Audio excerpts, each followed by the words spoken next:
आज की ताजा खबरों की अपडेट में बात करेंगे हम देश भर की तमाम बड़ी और काम की खबरों की, साथ ही सरकार की ओर से आज लिए गए कुछ महत्वपूर्ण फैसलों जारी किए गए कुछ नए नियमों की। इसके अलावा एटीएम से पैसे निकालने वाले लोगों के लिए एक जरूर महत्वपूर्ण खबर है, बताएंगे आपको आगे इस अपडेट में। इसके अलावा जो है सोना चांदी के दामों में जो है बड़ा बदलाव हो गया है, इस खबर को भी जानेंगे पूरे विस्तार से। इसके अलावा जो है आधार कार्ड को लेकर सरकार ने एक बड़ा फैसला आज ले लिया है, इस खबर को भी आपको बताएंगे पूरा विस्तार से। तो बुलेटिन की शुरुआत करते हैं पहली बड़ी खबर से। तो पहली बड़ी खबर देखिए, आधार कार्ड को लेकर बड़ा फैसला। देखिए सरकार ने लॉन्च किया है नया पोर्टल, अब नहीं पड़ेगी आपको आधार कार्ड की जरूरत। सरकार ने आधार कार्ड को लेकर एक बड़ा फैसला लिया है, जिससे जो है आपको आधार कार्ड जो है कहीं भी आपको लेकर जाने की जरूरत नहीं पड़ेगी। यानी सरकार ने जो आधार कार्ड की जो फोटो कॉपी वगैरह जो है उसको यहाँ पर देने की जरूरत को बिल्कुल यहाँ पर खत्म कर दिया है। सरकार ने एक नया फीचर जो है वो लॉन्च कर दिया है। दरअसल बात यह है कि मोदी सरकार ने जो है नया फैसला लेते हुए आधार कार्ड को लेकर जो है यहाँ पर भारतीय विशेष पहचान प्राधिकरण यानी उदय ने अपनी ऐप में स्मार्ट जो है इसमें स्मार्ट फीचर जो है यहाँ पर दे दिया। दरअसल ऐप के अंदर जो है उदय ने जो है यहाँ पर एक नया सिस्टम पेश यहाँ पर किया है। एक स्मार्ट फेट ऑथेंटिकेशन जो फीचर जो है वो यहाँ पर लॉन्च किया है। अगर ये फीचर जो है सफल होता है तो आपको आधार कार्ड को कहीं भी यहाँ पर ले जाने की जरूरत नहीं पड़ेगी। आधार कार्ड की जरूरत पड़ने पर केवल क्यूआर कोड या फिर फेस आईडी के जरिए आपका वेरिफिकेशन हो जाएगा। इस नए फीचर के तहत आधार कार्ड पूरी तरह से जो है वो डिजिटल हो जाएगा। वह जिस तरह से यूपीआई पेमेंट करने के लिए आप क्यूआर कोड का इस्तेमाल करते हैं, तो उसी प्रकार से जो है आधार कार्ड का वेरिफिकेशन करने के लिए भी क्यूआर कोड स्कैन करना होगा। इसमें फेस आईडी जो है उसका वेरिफिकेशन भी यहाँ पर शामिल है। वह देश के आईटी मंत्री जो है अश्विनी वैष्णव, उन्होंने सोशल मीडिया प्लेटफॉर्म एक्स पर पोस्ट करते हुए नए आधार स्मार्ट फेस ऑथेंटिकेशन फीचर के बारे में जानकारी यहाँ पर दी है। उन्होंने इस नए फीचर से लोगों को रूबरू कराया है कि लोगों के लिए जो है ये बहुत ही सुरक्षित ये नया फीचर जो है वो होने वाला है। तो आधार कार्ड को लेकर बड़ी खबर फिलहाल निकल के सामने आ रही है कि सरकार ने जो है आधार कार्ड को लेकर नया फीचर जो है लॉन्च कर दिया है। इससे जो है लोगों को जो है आधार कार्ड साथ रखने की ज़रूरत जो है वो नहीं होगी। कहीं भी जो है आधार कार्ड को लेकर जाने की ज़रूरत नहीं पड़ेगी। आसानी से जो है आप ये काम करवा सकते हैं। फिलहाल बढ़ते आगे अगली बड़ी खबर की ओर। अगली बड़ी खबर देखिए, बैंकों से मिलने वाला कर्ज हो सकता है सस्ता, आरबीआई ने दूसरी बार रेपो रेट घटाकर 6% किया। भारतीय रिजर्व बैंक यानी आरबीआई ने जो है रेपो रेट को 0.25% घटाकर 6% कर दिया है। पहले ये 6.25% थी। यानी कि आने वाले दिनों में आप लोग अगर लोन लेने की सोच रहे हैं तो आपका लोन सस्ता हो सकता है। भाई आपकी जो लोन की किस्तें जो है ईएमआई वो भी यहाँ पर घटेगी। दरअसल नए वित्त वर्ष में आरबीआई की पहली मॉनिटरिंग पॉलिसी कमेटी मीटिंग में फैसलों की जानकारी देते हुए गवर्नर संजय मल्होत्रा ने सुबह 10 बजे कल जो यहाँ पर जानकारी दी है। मीटिंग जो है 6 तारीख को यहाँ पर, ये मीटिंग जो है 7 तारीख को शुरू हुई थी। वैसे पहले वित्त वर्ष 2024-25 की आखिरी मीटिंग में भी आरबीआई ने ब्याज दरों में 0.25% की कटौती की थी। यानी कटौती जो है इसमें यहाँ पर की गई थी। वही फरवरी में हुई मीटिंग में ब्याज दरों में 0.62% मतलब 6.5% से घटाकर 6.25% इसको कर दिया था। वही मॉनेटरी पॉलिसी कमेटी की ओर से ये कटौती करीब 5 साल बाद जो है देश के अंदर की गई है। वह रेपो रेट घटने के बाद जो है बैंक भी जो है हाउसिंग ऑटो जैसे लोन्स पर ब्याज दरें कम कर सकते हैं। वही ब्याज दर कम होगी तो हाउसिंग डिमांड भी बढ़ेगी और ज़्यादा लोग जो है रियल एस्टेट में निवेश कर सकेंगे। इससे रियल एस्टेट सेक्टर को जो है यहाँ पर इसमें जो है तेजी यहाँ पर आने की बात यहाँ पर कही गई है। फिलहाल बढ़ते हैं आगे अगली बड़ी खबर की ओर। अगली बड़ी खबर एसबीआई का एटीएम इस्तेमाल करने वाले लोगों के लिए बड़ी खबर। देखिए एसबीआई ने एटीएम ट्रांजैक्शन के नियमों में किया है बदलाव।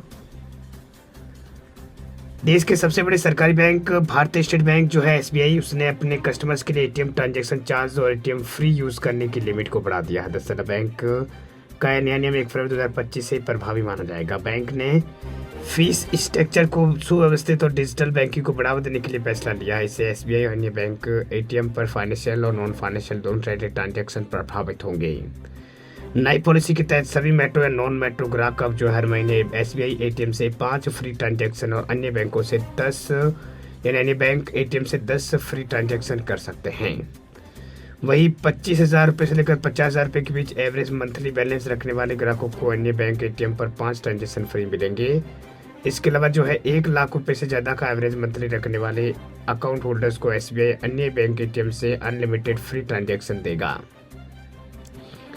वह मंथली फ्री एटीएम ट्रांजैक्शन की लिमिट पूरी हो जाने के बाद जो एटीएम एसबीआई एटीएम पर हर ट्रांजैक्शन पर 15 रुपये प्लस जीएसटी चार्ज यहाँ पर लगेगा। अन्य बैंकों की प्री एटीएम ट्रांजैक्शन लिमिट खत्म हो जाने के बाद जो 21 रुपये प्लस जीएसटी जो है वो चार्ज देना होता है। लेकिन एसबीआई ने ये ग्राहकों को बड़ा यहाँ पर राहत वाला फैसला जो है वो सुनाया है। इसे जो है 10 यहाँ पर दूसरे बैंक के एटीएम से जो एसबीआई के ग्राहक 10 फ्री ट्रांजैक्शन यहाँ पर कर पाएंगे और 1 भी रुपया जो है उनके खाते से नहीं कटेगा। तो ये बड़ी खबर फिलहाल निकल के सामने आ रही है। बढ़ते फिलहाल आगे अगली बड़ी खबर की ओर। आगे बात करते हैं अगली बड़ी खबर की। तो आज से अगले 4 दिन बंद रहेंगे बैंक। महावीर जयंती पर कामकाज नहीं। आज से जो है बैंकों में सिर्फ एक ही दिन कामकाज होगा। इस दौरान जो है 11 अप्रैल को शुक्रवार को ही बैंक खुले रहेंगे। इस दौरान सभी दिन जो है बैंक की छुट्टियां रहेगी। आज भी बैंक में छुट्टी रहेगी। दरअसल आज महावीर जयंती है और 12 तारीख को दूसरा शनिवार है, 13 तारीख को रविवार है, 14 तारीख को अम्बेडकर जयंती के दिन भी जो है बैंक बंद रहेंगे। वही इन दिनों जो है शेयर बाजार में भी जो है कारोबार नहीं होगा।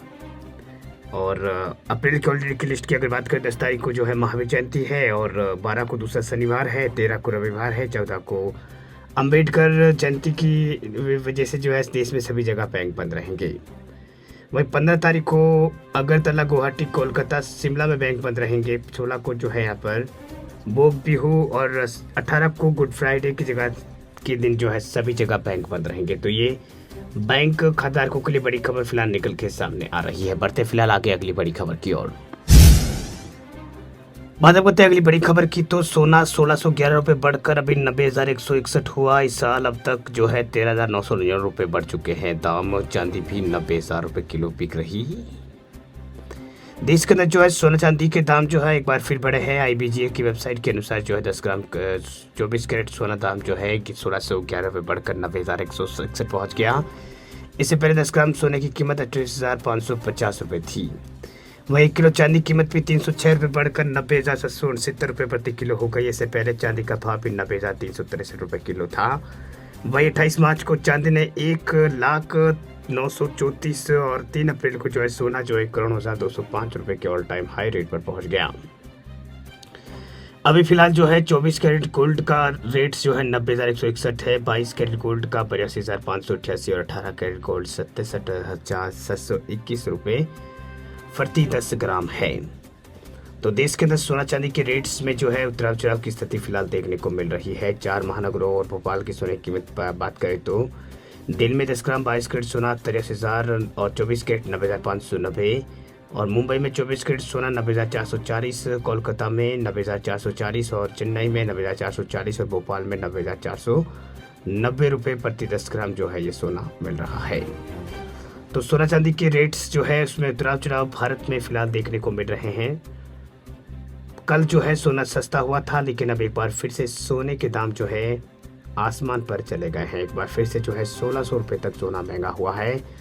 तो अभी आगामी दिनों में जो है सोना चांदी के दामों में और भी जो है उतराव चढ़ाव की स्थिति फिलहाल देखने को मिलेगी। बढ़ते हैं आगे फिलहाल अगली बड़ी खबर की ओर। अगली बड़ी खबर देखिए। डोनाल्ड ट्रंप ने दवाओं पर टैरिफ लगाने का किया है ऐलान। कहा इससे फार्मा कंपनियां अमेरिका आएगी वापिस। भारतीय कंपनियों को हो सकता है नुकसान।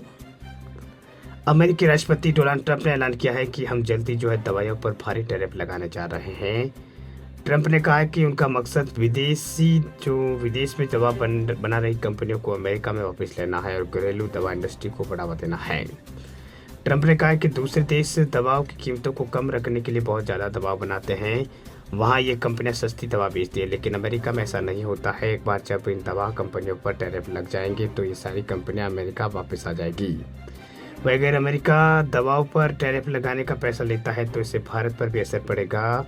भारतीय फार्मास्यूटिकल कंपनियां हर साल अमेरिका को 40% जेनरिक दवाइयां इंडिया से भेजती है। वही ट्रंप ने कहा है कि दवाएं दूसरे देश में बनती है और इसके लिए आपको ज़्यादा कीमत चुकानी पड़ती है। लंदन में जो दवा $88 में बिकती है वह दवा अमेरिका में $1,300 में बिक रही है। अब ये सब खत्म हो जाएगा। अमेरिका के राष्ट्रपति बोले कि टैरिफ लगाने से फार्मा कंपनियां वापस आएगी क्योंकि अमेरिका बहुत बड़ा बाजार है। अगर ऐसा नहीं हुआ तो विदेशी दवा कंपनियों को भारी टैक्स चुकाना पड़ेगा। वही ट्रंप दवाओं पर कब और कितना टैरिफ लगाएंगे इसकी तारीख उन्होंने यहाँ पर फिलहाल नहीं बताई है, लेकिन ये ज़रूर उन्होंने कहा है कि अभी आने वाले दिनों में अमेरिका में जो है दवाएं खरीदना महंगा होने वाला है। अब अमेरिका जो है यहाँ पर अमेरिका में जो है दुनिया का सबसे ज़्यादा दवाओं खरीदने वाला देश यहाँ पर फिलहाल है। वह यूएस ट्रेड डेटा के मुताबिक भारत अमेरिका सबसे ज़्यादा दवा बेचने वाले 5 देशों में शामिल है। वही सिटी का अनुमान है कि अगर टैरिफ का 50% बोझ मरीजों पर पहुँचाया गया तो फार्मा कंपनियों की कमाई जो है 1 से लगाकर 7% तक इसका इजाफा हो सकता है। वैसे आपको वीडियो अच्छा लगे आप लाइक करें, चैनल पे आप हमारे नया हैं पहली बार आए हैं तो ज़रूर आप इसे सब्सक्राइब करें, साथ में बेल आइकन दबा दें ताकि इसी तरह की खबरें आपको रोजाना मिलती रहे। वीडियो पूरा देखने के लिए आपका बहुत बहुत धन्यवाद।